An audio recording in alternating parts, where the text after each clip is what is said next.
like 15 and I heard Angel of Death, and it was the most beautiful thing I've ever heard.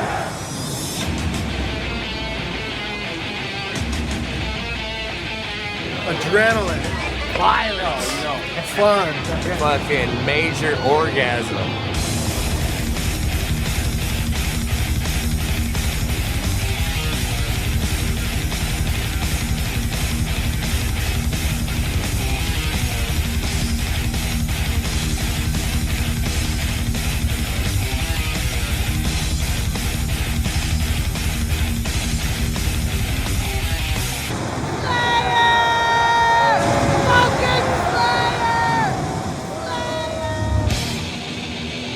It's been over 30 years, and Slayer is still one of the most beloved metal bands in the world. They rose up out of LA in the early 80s alongside their peers in Metallica, Megadeth, and Anthrax, the four of whom would collectively become known as the Big Four. They've been credited with pioneering and popularizing the genre of thrash metal in America. The rest of the Big Four have kept on rocking, but have lost most of their youthful energy. Slayer, on the other hand, they haven't ceded an ounce of intensity during their entire career. And with 11 original studio albums under their belt and more than a few gray hairs, their live shows are still a full contact experience. Man, well, how you doing, man? Not bad. This is a very atypical Slayer show. Like, how did you end up playing at the House of Blues in San Diego? Well, I know Nuclear Blast wanted to do some Comic-Con event, and it became House of Blues, which is cool. It's a cool venue. I love House of Blues. It sold out before it went public.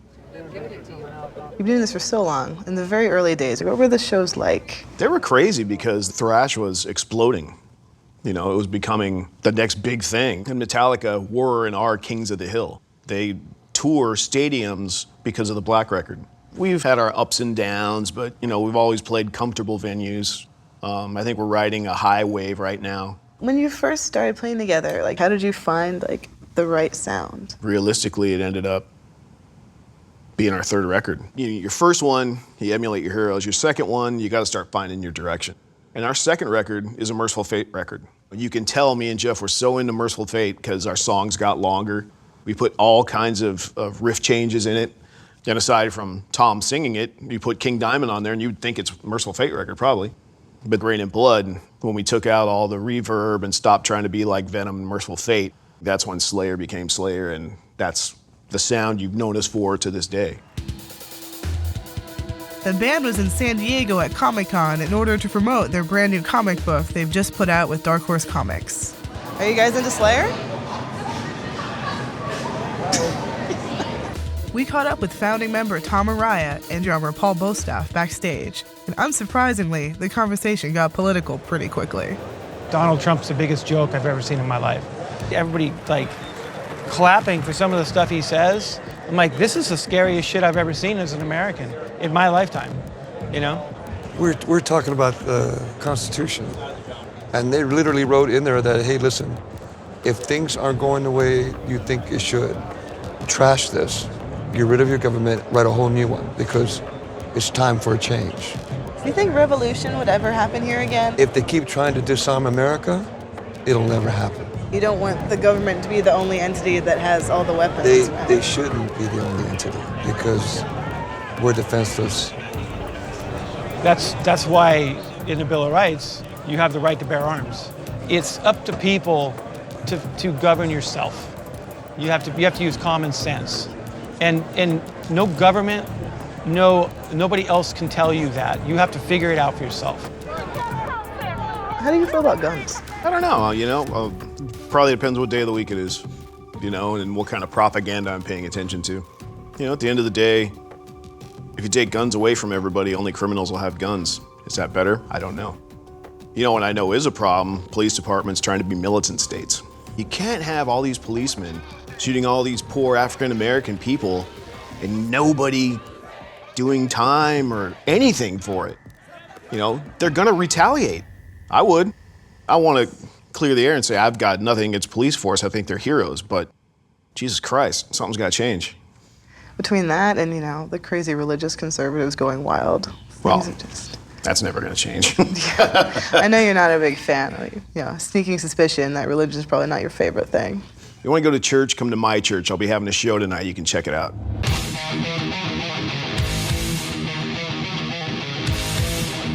So we're here at the House of Blues. We're talking to people that have been waiting for like 2 to 3 hours just to get in there to see Slayer. I've seen Slayer plenty of times, but it's a small venue, never been this close, so. I just like the energy from the crowd and how everybody was so into it, and just the performance and everything was really good. Small venues, they're a lot more fun. You know, they're more intimate. You can literally see everybody, which is kind of cool. You've become sort of this generational, like almost family band. Recently, we've seen a lot of that. When we do signings and stuff, usually you'll get a father that comes with a son or a daughter or the whole family, and they're like, yeah, I'm gonna pass my Slayer records on down to him. How long have you been into Slayer? 3 years, 4 years? Yeah, 3 or 4 years. Yeah. How old are you? 12. What about them made you go like, yeah, I like this? Probably the intensity. The intensity, the drums, the guitar, and all that's great.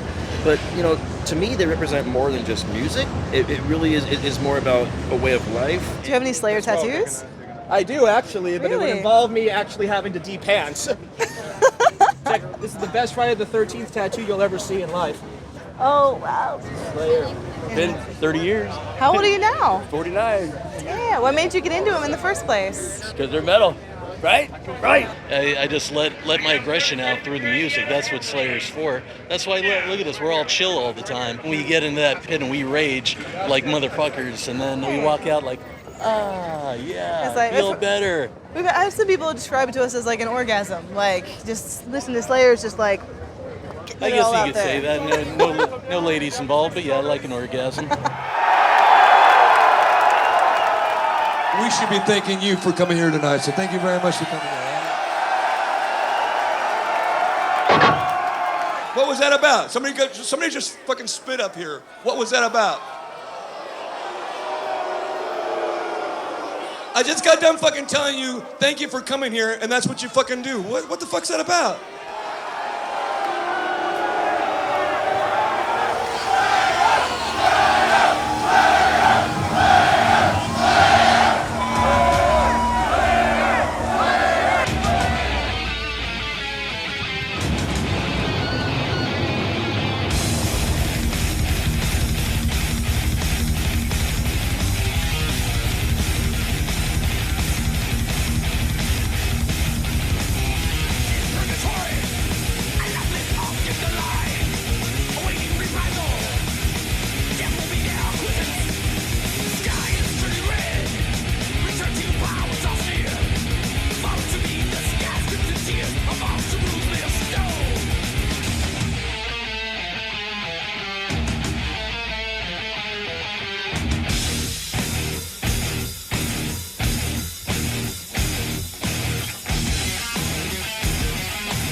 Kicked out.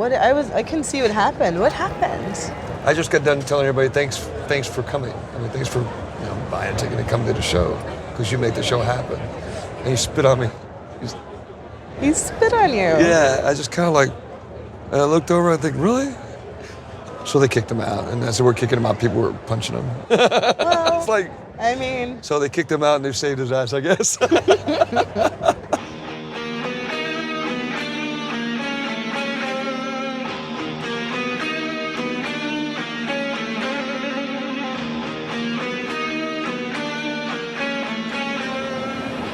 thank you so much. At this point, Slayer must feel like a family for you guys. You've been together for so long and been through so much. Yeah, it does. Our crew and band, we become more like a family. Yeah, I got like brothers. You lost a member of the family in Jeff. How does it feel to be up there playing these shows, just, missing one of your brothers? First, it was very strange to be carrying on. And over time, it becomes, like any grieving process, it becomes okay. So I think this is what Jeff would have wanted us to do. He would have wanted the band to carry on, and I think that's what we're doing.